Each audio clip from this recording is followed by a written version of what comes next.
Speed Hillclimb.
Here we are at Loton Park for rounds 11 and 12 of the Nicholson McLaren British Hill Climb Championship. It is a very challenging venue. The hill is 1,350 metres long, one of the longest in the UK, but takes some learning. That'll favour the more experienced drivers, as we'll see later in the day. Behind me you can see that those drivers are now preparing for their first timed runs in superb conditions.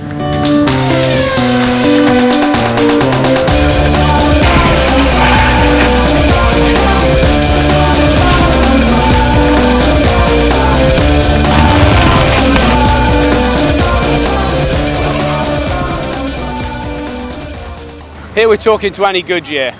Annie was a consistent and competitive competitor over the last few years in a variety of cars, from Clubman's Visions to Pilbeam single-seaters. Annie, these days you're working as assistant clerk of the course. Are you enjoying that role? Thoroughly enjoying. Very daunting to start, but now I'm getting a little bit more used to it, knowing what I'm doing, and it's a lot less daunting. For competitors, there's not always an appreciation of everything that goes on behind the scenes. Would you say that's a fair assessment? Certainly, as a competitor, I didn't realise what was going on behind the scenes. You just expect it. You could turn up and everything's happened and you don't realise what goes into it. Having seen the other side of the operation, you know there's a lot of hard work there. There's also a lot of qualifications to go through. Explain to us what sort of events you have to go through to become a clerk of the course. I didn't realise, but you have to be nominated by a club.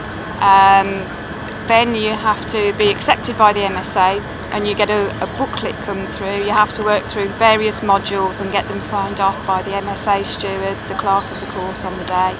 And then you have to build up a number of signatures to upgrade your licence slowly from probationer to B licence to A licence before you can run a meeting like this.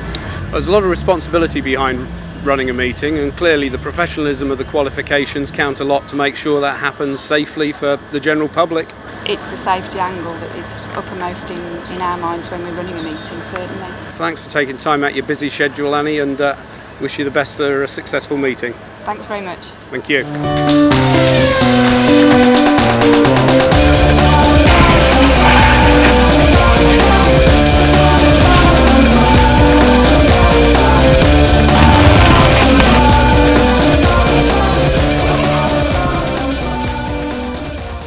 Here we are with Martin Groves preparing the car for his first time run this morning. Martin, 3 straight wins at the back end of Gerston, 2 at Chelsea last weekend, including the record. How's it gone this weekend so far? Well, practice went well yesterday. We were consistently fast, 3 runs in the 45-second bracket, so within shouting distance of the record. So yeah, very pleased with yesterday. That's good progress for practice, that's for sure, and conditions today are superb, aren't they? Well, they are, but I think we could start running into some tyre temperature problems. With a long course like this, the very soft tyres we use could be towards the end of the course, particularly when the 2 of us sharing the car, could be starting to overheat, so we could have a problem with that, so we'll have to see how it goes. So the lower sections of this hill with the corners that we've got, they tend to generate a lot of heat in the tyres then? It does, and as I say, it's one of the longest tracks that we use. It's got a lot of corners, so the tyres are working overtime. Well, you're going to have to manage that situation, aren't you? We are. So all part of the car preparation involves a team effort here from the family. That's right, yep. They're starting to get quite useful in terms of fetching and carrying and cleaning tyres and that sort of thing. So, yep, they're all part of the team. Here's Mandy Groves walking into the paddock. Let's see if we can catch her for a few words. Mandy, we've just been talking to your children and Martin. A committed family effort, this. Yes, we couldn't do it without them letting us do it, because they have to give up quite a lot of things at the weekend to be able to come and support him. So committed to the motorsport? Yes. Not into horse riding or anything like that yet? No, given a chance they would be. I'm sure they would be. Do you get along to most events during the season? We try to, yes. Obviously, places like Ireland we can't do, and Doon we can't because it means taking them out of school, and also the Channel Islands this year are not in the school holidays, so we can't take them out for that one, unfortunately. So you get a few weekends off, but a lot of commitment. Yes, yeah, we don't have many weekends at home. Well, you've certainly had a few good seasons over the last few years, and Martin's driven superbly and won the championship 3 times now. So yes, we're very proud of him. I can imagine. Yeah. That's great. Well, thanks very much for sparing us some time, and have a successful day. Thank you very much. Thank you, Mandy.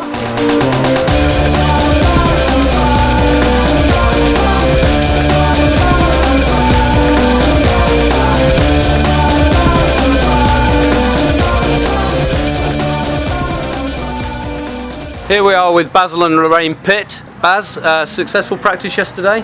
Yeah, we had a good day. Weather was great, of course. My split was, I think I was about second quickest on the split, but I've still got more time to make up yet. There's a bit more to come, hopefully. Yeah, I understand you're half a second off your personal best, so you think with the conditions today you'll be able to catch that up? Yeah, we should be able to. I'd like to do my personal best again, and if possible a little bit more. I think it's there to come. In previous years, Basil, you've run the car with Lorraine supporting you. This year you've got Ian Dayson helping you. Yeah. Is that working well for you? It is. It's nice to talk to somebody who's got the experience, and we can discuss each run. He can say, well, we can go a little bit quicker there, a little bit there. But Lorraine's still deeply involved with it, and she enjoys it anyway. So not too much time off for you, Lorraine? No, I've still got my team coach and my team manager hat on, so it works well. I'd imagine still the boss then? I think so. Good. Glad to hear it. Well, we wish you both luck today, and enjoy the event. Yeah, thanks very much.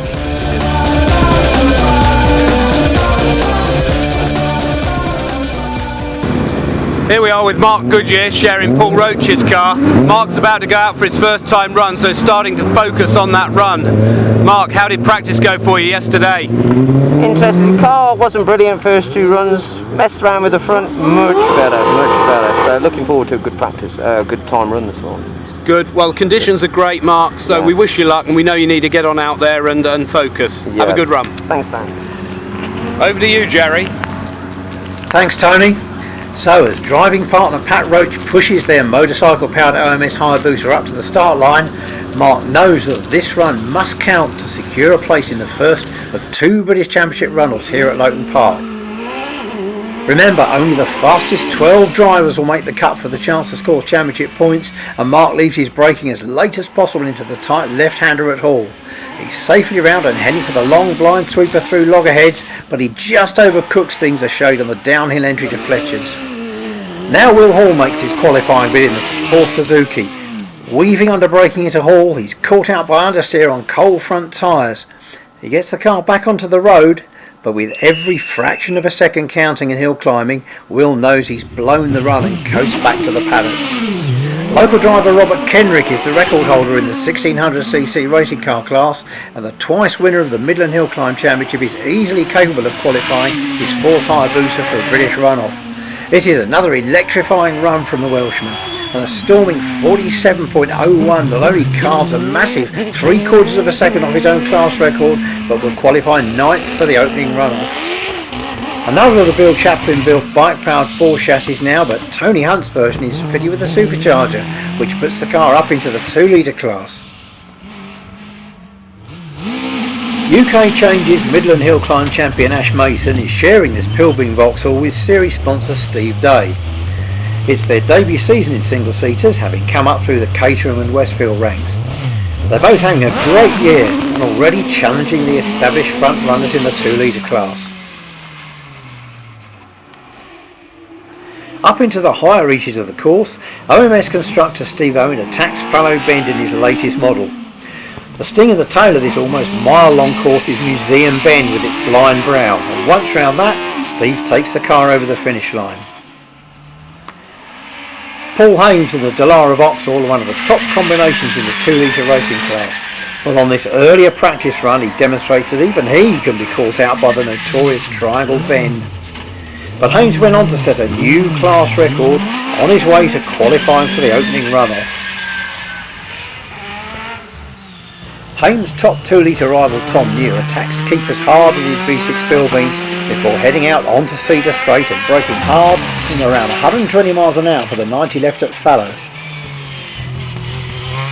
Up into Museum and the finish line is in sight, but even this spirited charge fails to topple Hames' class lead, and worse still, New misses the cut for the first top 12 runoff. It's on to the big single-seaters now, and class sponsor Bob Penrose, boss of Silurian Scania, heads towards the finish. Penrose drives the biggest OMS on the hills with its 4-litre Cosworth DFL V8.